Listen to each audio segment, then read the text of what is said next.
What's up everyone and welcome back to the MMA Zone. Today, let's get started with the MMA community roasts Dana White for UFC 306 prices. The average ticket price for the UFC 306 event is $3,800, with the most expensive selling for over $58,000. There's almost 3,000 tickets left to be sold with just over 2 weeks left before the event. Here's what the MMA community had to say. Underwhelming fight card, overplayed their hand in pricing venue. Major mistake making this an ode to Mexico, which makes no sense. Not a big media rights market. This should have been a WrestleMania type event for UFC. It's just another show at the Sphere. Missed opportunity. That's what happens when you charge overpriced tickets for a card appealing to a country that, with all due respect, doesn't have a past or present in the promotion. This ish is going to get effing destroyed by Canelo, man. Too expensive for the average Mexican family to go to. Mexican champ is the co-main. Merab vs O'Malley might end up being a 25-minute long wrestle-F. Dana needs to drop the prices or throw a last-minute banger on it. By no means am I an expert in marketing or the art of selling tickets, but I have a gut feeling that making the cheapest ticket cost more than 2 months rent for some people, all for a card that's just kinda good at best, probably wasn't the brightest move. I agree in most ways. However, they can easily just lower tickets toward the end and fill the stadium after having already received significant revenue through the initial high prices. Should have never made it a Mexican theme event, especially when they have no Mexican star. Would have been better off as a massive UFC style event. Big miss. Hey Mexican fight fans, I'm going to write you a love letter, so please pay me $2,000 to watch an American and Georgian fight in the main event in this big TV room instead of watching your hero box for like a tenth of the price. Thanks. A tomato. Sean O'Malley sends a warning to Merab Dvalishvili. With the highly anticipated UFC 306 fight between Sean O'Malley and Merab Dvalishvili rapidly approaching on September 14th, the trash talk between the two sides is continuing to ramp up. During a recent episode of the Timbo Sugar Show this week, O'Malley and Tim Welsh spoke about this fight, with the champion sending a warning to the machine. I know I'm gonna hurt him eventually. At one point, I'm gonna hurt him. But then, it could turn into a brutal just KO. Just an absolute, not a good weight cut, not a good camp. And he just gets slept bad like that Jing Liang. Like one of those where it's like 5 or 6 punches to add up. And the last one just puts him into the canvas, snoring, nose crooked. So far, the MMA community has been divided on how the stylistic battle between the two could play out, with some of the mindset that O'Malley will be able to catch Dvalishvili like he did Aljamain Sterling, and others confident that Dvalishvili's pace and grappling will be too much for the champ. Whoever wins this fight will then shift their focus to Umar Nurmagomedov, who was recently named the #1 contender at bantamweight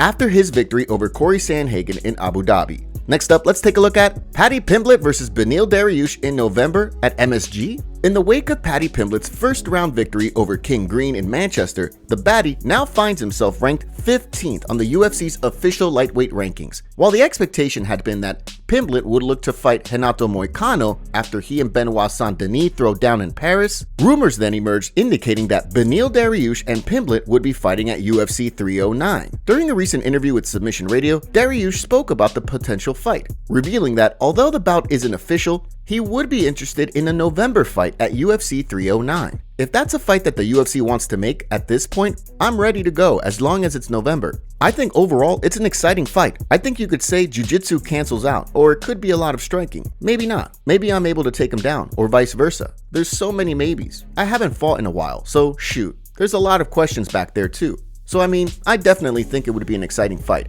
I think that's a fight the fans would enjoy.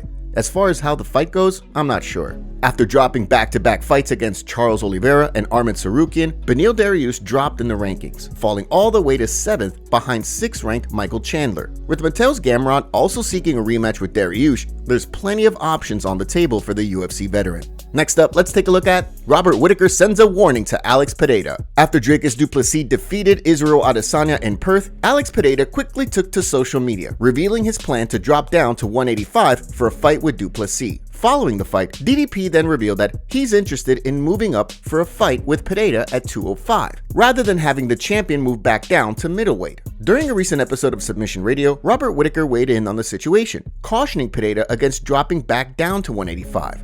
Honestly, I don't think that's a good fight for him. I don't think that's a good fight for him, but also, when you move up to light heavyweight, moving back down is tricky. And it's not like you move up for one fight, he stayed up there. He's been fighting up there for a while now, so it would take a lot out of him to get down, and Dricus is so strong there. Dricus hits hard. You saw that in the fight against Adesanya. has got a really good chin, and Dracus was still hurting him enough to make him uncomfortable. While a potential clash between the two champions has been a major talking point among the MMA community in the wake of UFC 305, Pereira will first have to get through Khalil Roundtree and possibly Magomed Ankalaev before entertaining that fight. While on the flip side, DDP is expected to compete against Sean Strickland in a rematch sometime early next year. Next, let's take a look at Joaquin Buckley wants to confront Daniel Cormier. Joaquin Buckley's unexpected call-out of Conor McGregor after his decision win over Nursultan Ruziboev back in May earned the streaking welterweight quite a bit of criticism from Daniel Cormier and Chael Sonnen, who both questioned whether the call-out was the best use of Buckley's time on the microphone. Buckley was not happy with those comments, which led to a response aimed at Cormier, Sonnen, and the rest of his critics, in which the welterweight made reference to his critics' mothers. The response didn't sit well with Daniel Cormier, who wasted no time in going off on Buckley via social media. Now, ahead of Buckley's upcoming clash with Stephen Thompson at UFC 307, Buckley revealed during a recent interview with MMA Fighting that he wants to confront Cormier.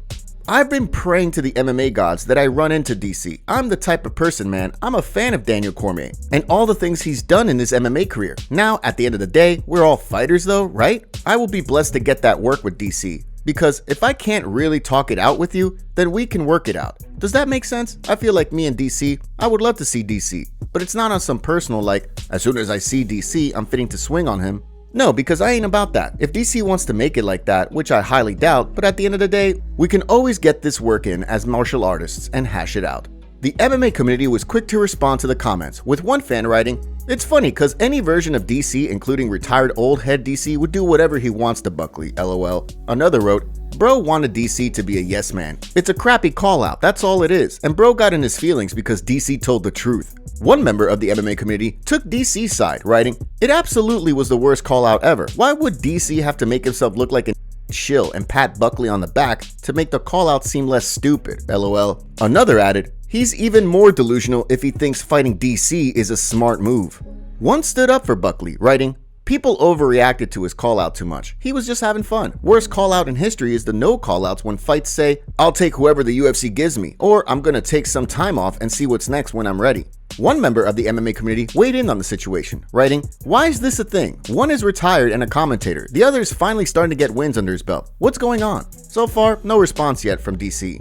Next, let's take a look at Kamaru Usman praises Colby Covington for feud. Kamaru Usman's rivalry with Colby Covington was one of the most bitter rivalries in recent memory, with things between the two getting incredibly personal. Despite that, as Kamaru Usman explained during a recent episode of the Weighing In podcast with John McCarthy and Josh Thompson, he gives Covington a lot of credit for his role in the feud and for pushing him to be a better fighter. Credit to Colby Covington. I hear people say all the time that you need a dance partner, you need a great dance partner, and he was that. In that fight, in that first fight, to where it was so much tension, it challenged me so much to prepare, to train, and to go out there and just get locked into the zone where it was almost addicting, that zone where I don't care what happens. The MMA community was quick to weigh in, praising the pair for the historic rivalry. As one wrote, "Kamaru seemed the least fazed by Colby's antics of anyone in recent memory." Another wrote, "Their first fight is still a classic. Two wrestlers staying stand-up. Good to see Big John McCarthy too." As one wrote, "Not gonna lie, Colby is up there with fight promoters. Dude somehow made a few people watch his Leon fight when nobody wanted it and got some people to watch it."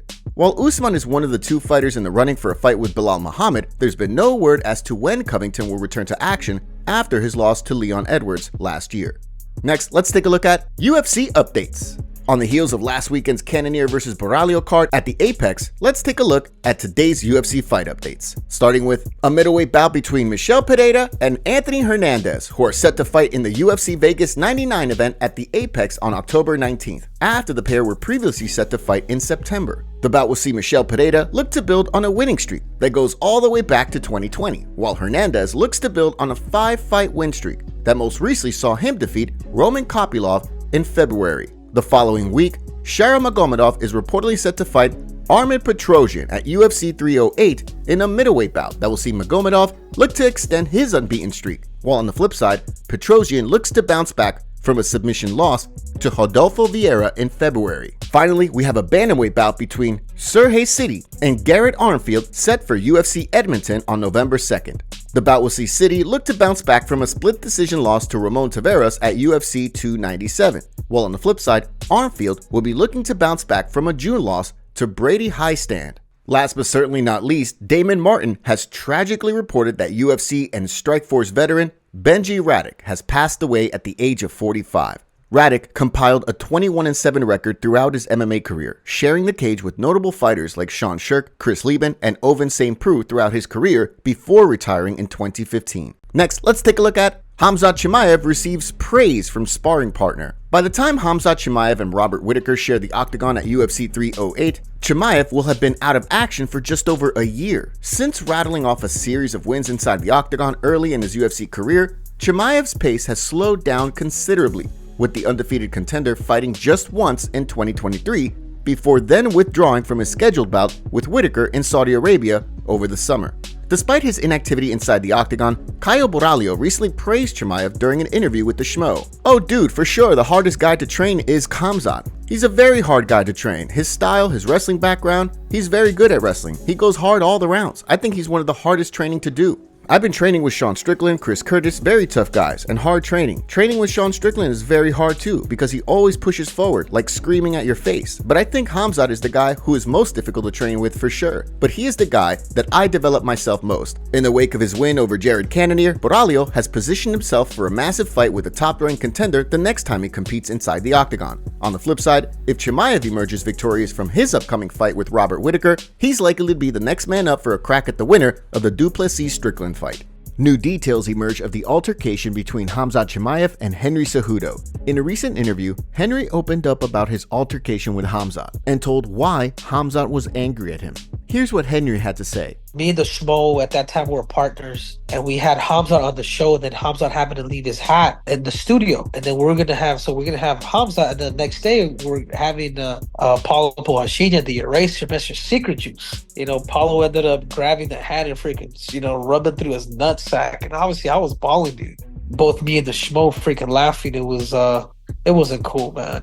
So I can see that. I can see that from Khamzat, and I think this is the first time that I'm really making this public. But I apologize, man. The way that happened, I can see why he's kind of like pissed at me. At first, in the beginning, I thought it was more of me picking on him a little bit. Oh man, he's his gas tank is suspect.